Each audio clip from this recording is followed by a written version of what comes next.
Welcome to the ClearLine Group's e-learning session on improving forecasts with allocations in Hyperion planning and Essbase. I would like to start with a brief introduction of myself and the ClearLine Group.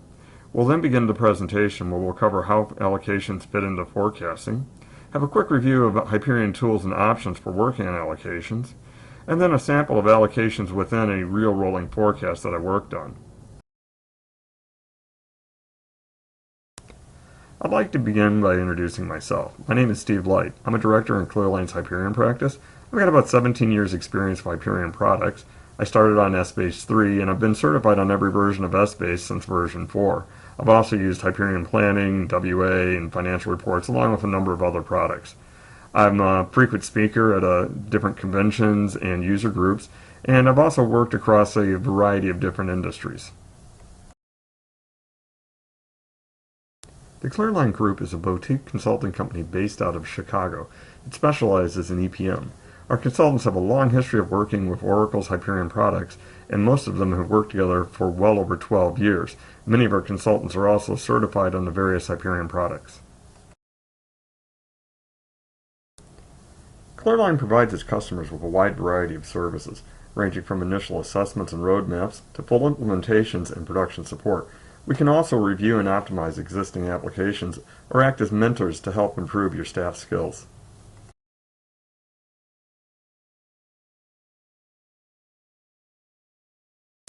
I'm sure everyone knows basically what an allocation is. Most people consider it a system of dividing expenses and income among various branches and departments of a business. Most people who work on Hyperion allocations take this definition a little bit farther and break it into two broad types. The first type is when costs are allocated across the same level of a hierarchy.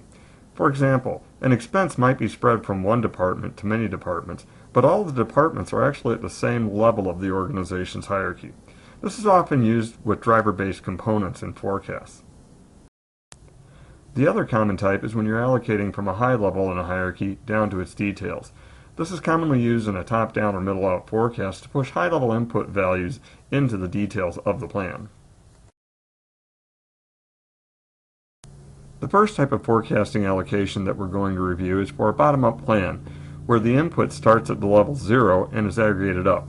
The main thing that I would like to point out is that there are no allocations within the system, but that does not mean that the users are not using allocations. The users are forced to enter a large amount of data, and this can be very time-consuming and also prone to data entry errors. Most of the users actually enter all the data using some type of offline allocation process. They might end up just doing an even spread of their goal number down to the detailed numbers. This is going to further reduce the accuracy of their input. Some users might even enter a lump sum to speed up their process and to make their totals look right. But this can actually cause a lot of problems with calculations and reporting issues, especially if you're doing variances to other scenarios. Another option is to do a top-down forecast that starts with a single top-level number that is allocated down to the detailed levels. This can be a fast and simple process for the users to complete. They will have very little data entry, and it's a great way for them to plan if they have an assigned goal. There is a slight risk that the detailed levels may be slightly less accurate than desired if the allocation is poorly designed. This is normally not an issue if you have an experienced development team. This method is great when it fits your needs, but it can limit the user from planning at the level that makes the most sense for their business unit. The most flexible method is to use a middle-out forecast to start at any level that the business wants to use. This will also let you do a top-down or a bottom-up forecast if it's desired by the business. This is usually more accurate because the planners are only entering data at the level that it makes sense to them, and it's often faster because they're entering a lot less data. This is an example of a middle-out forecast where the user decided to start at level 3. It uses a waterfall allocation starting at that level and then fills in all the levels beneath it. The user can make adjustments to data at the current level that they're allocating from or at any of the lower levels. Some applications need to have zero-level calculations after the allocation. This is especially true if you have some type of unit conversion where the rates only make sense at the lowest level of detail. The last step is to complete an aggregation on your forecast to roll up all your numbers to create your grand totals.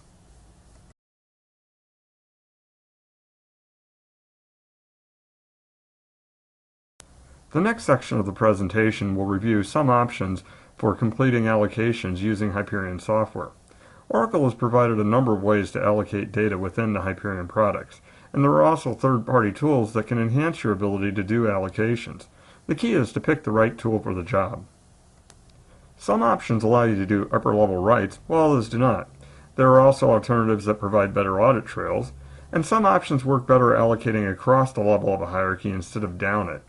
You'll also find that some handle complex calculations better, while others work better on large data volumes. There are even options that allow you to work with calculations in memory instead of directly impacting the data within the cube. Hyperion Planning has 4 built-in features for completing allocations. The simplest one is adjusting and spreading data on a web form. You can change both individual numbers or multiple data cells by adjusting the values with either a percentage or a specific amount. Planning security will let the users only adjust cells that they have write access to, and the users are given an opportunity to evaluate the new values before sending them to the database. The next planning option is time-based spreading on a web form. This allows data to be entered at the upper levels of the time dimension and instantly allocated. It will spread data proportionally and can adjust for things like a 445 calendar and time balance members. This feature only lets users adjust the cells that they have write access to, and it still allows them to evaluate the data before sending it back to the database. The third planning option is the grid spread. It is a web form allocation method, but it also must be enabled in the data form properties. You can still allocate data by a specific amount or percentage, see immediate results on your data form, and save the data or discard it after reviewing it. But you also have selectable spreading patterns like proportional, even split, and fill. Mass allocation is the last of the built-in Hyperion planning allocation options. It is a little different than the first 3 that we've looked at. It must have the data form property enabled, and it also has to have a role assigned to it in shared services. The real difference in power behind mass allocation is that it can spread data even to cells that are not displayed on the form. It will allocate data to all the source cell's descendants, and it can even allocate across multiple dimensions. It does this with dynamically created calculation scripts. Mass allocation also has the ability to use custom-designed spreading patterns. You should also note that you do not need to have write access to the target data cells. This type of allocation cannot be undone since it's changing data directly inside of the cube. I have always been a big fan of Essbase aggregate storage. ASO has gotten even better in version 11.1.2 because Oracle has added an allocation option to it. This is a great option when it fits your needs. It will allow you to really scale up the size of your cube while still allowing you to run simple allocations really quickly. It can also allocate with an even spread or a percent of total.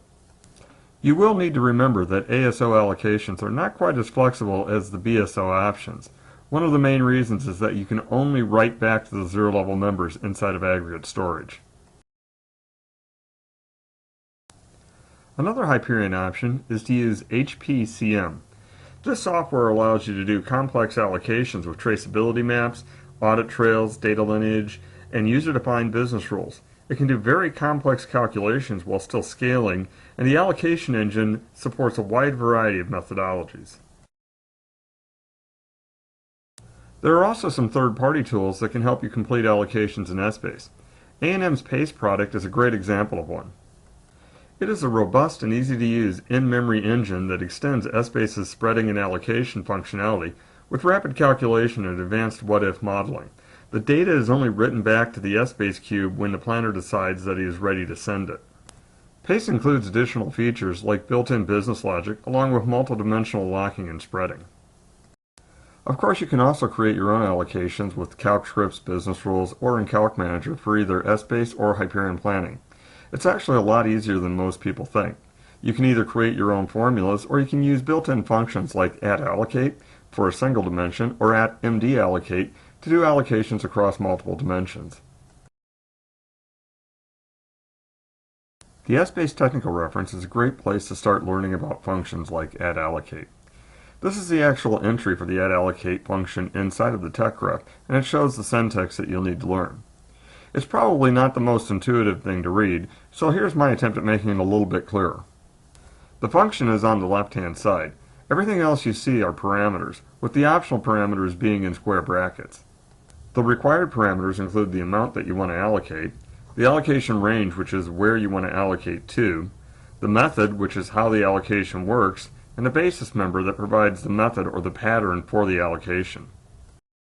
The optional parameters include additional information on how the method will work, along with a number of parameters to deal with rounding issues. So now let's try and plug in some business logic to the add-allocate function. We want to allocate the volume of the products to its children based on the current year's final plan, skipping both zeros and missing.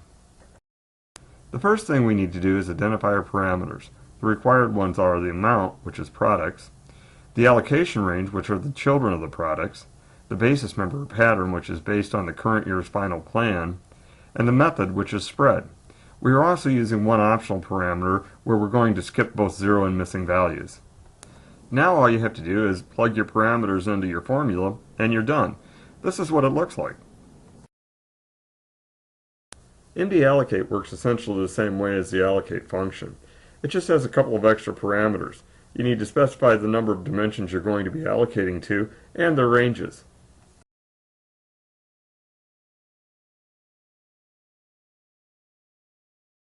This section of the presentation will cover allocations in a real rolling forecast for a consumer products company. This company had multiple divisions that varied a lot in both function and size.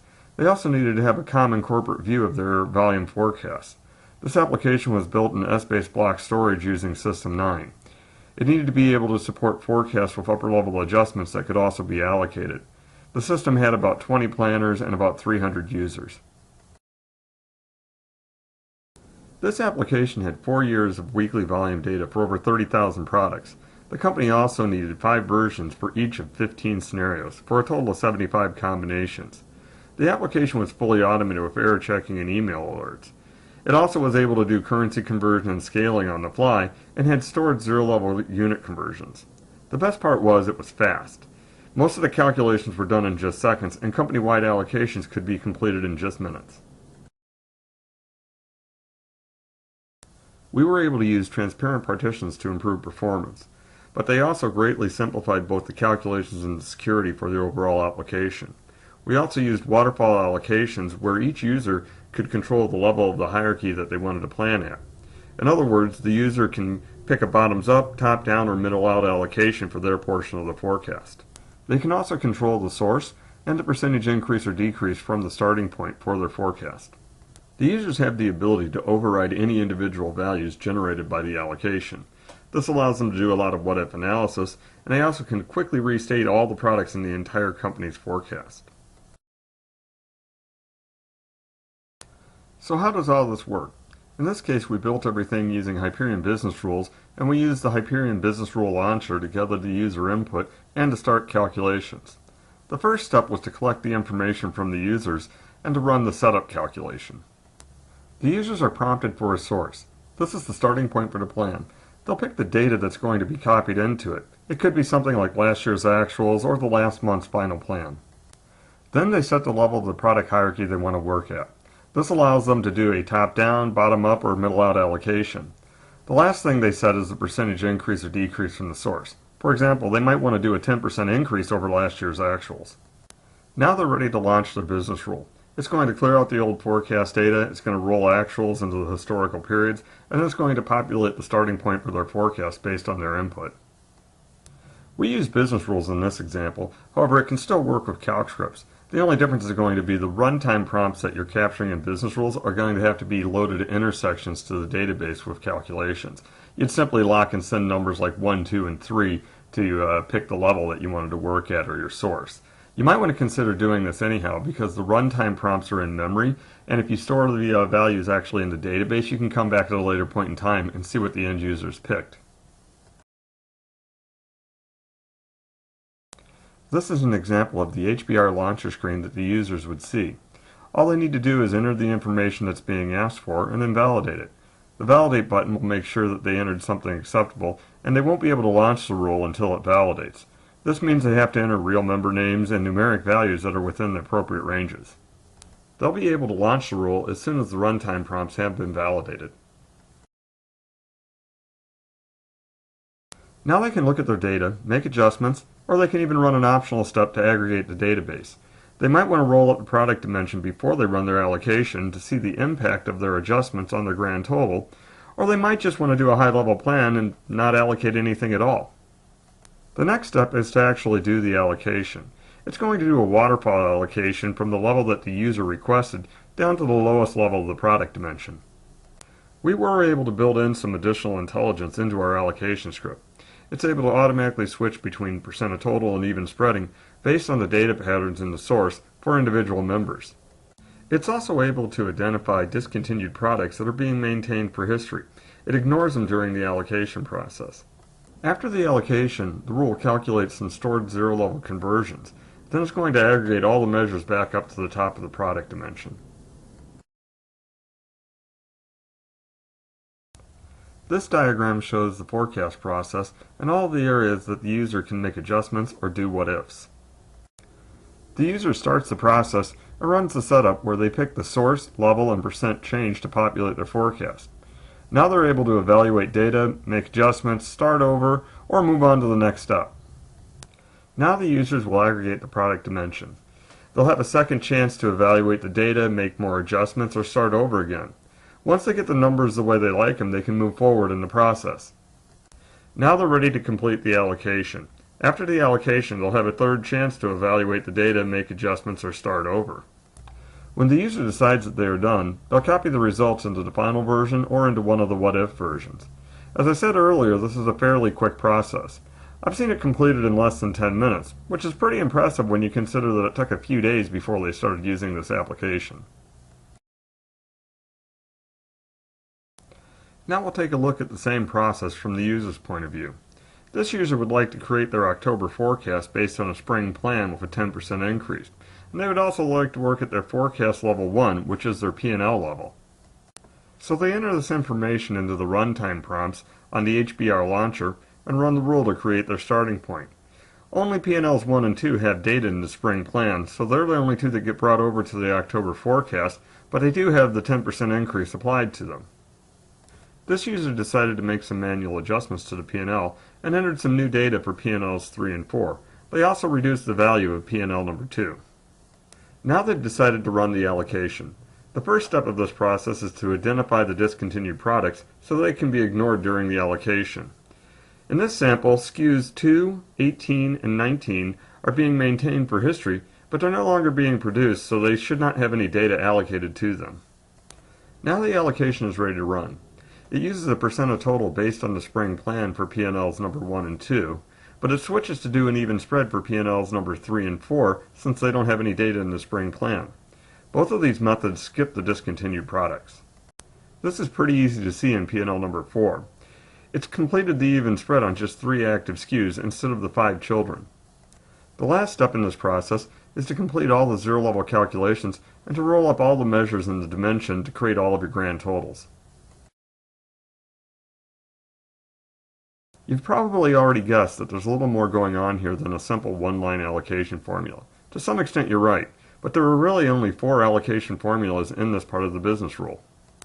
The rest of the rule is made up of some simple fixed statements and if statements, and there's also some substitution variables to avoid hard coding, along with the UDAs that we're using to identify the discontinued items. We tuned the rule to minimize the passes through the database and to reduce the block I/O. We could also schedule the process with default values for the runtime prompts. It was fairly easy to automate the UDA build so that we could identify the discontinued items, but we were also able to automate the substitution variables by building a relational database that could create and run the Maxell scripts on the fly based on the system date. Now we can fill in the parameters for our allocation, just like we did at the beginning of our presentation. The demo that you just saw wanted to allocate volume data from the current member of products to its children based on a spread member for the current year's final spring plan, It also needed to skip both the 0 and the missing values. The first thing we need to do is to identify the what, where, how, and pattern. This is actually pretty easy to do. The what is just the current number of products, the where is that member's children, the how is a spread, and the pattern is based on the current year's final plan. We also need to add an optional parameter for the skip missing and 0 values. The next thing we need to do is just plug in our information into our allocation formula. Now our allocation is basically done. Everything else that happened in the demo was controlled by if and fix statements. Here's a sample of the code that actually ran during the demo. It might not look like it at first glance, but it's actually pretty simple. The outer fix statement defines where the allocation is going to happen. The inner fix statement isolates the level of the allocation waterfall. The outer if statement checks the user input. If it's true, the allocation will run. If it's false, the allocation is skipped for this level of the waterfall. The middle if statement looks at the forecast source to see if there's data there. If there is data, then it's going to do a percent of total allocation. If no data is found, then it's going to do an even spread. The final if statement checks to see if the open month is January. This is only required because it's a rolling forecast that has to adjust for the current year changing. You may not need this in your application. The last part of this calculation are the 4 allocation formulas. They're almost exactly the same, so if you can write one of them, you can write all of them. The first 2 are for the percent of total, and the second 2 are for the even spread. The only real differences are the method, which is either share or spread, and the substitution variable for the year. You may only need to have 2 allocation formulas for your application if it doesn't cross multiple years. Please contact the ClearLine Group if you would like more information on allocations, Hyperion, or other EPM subjects.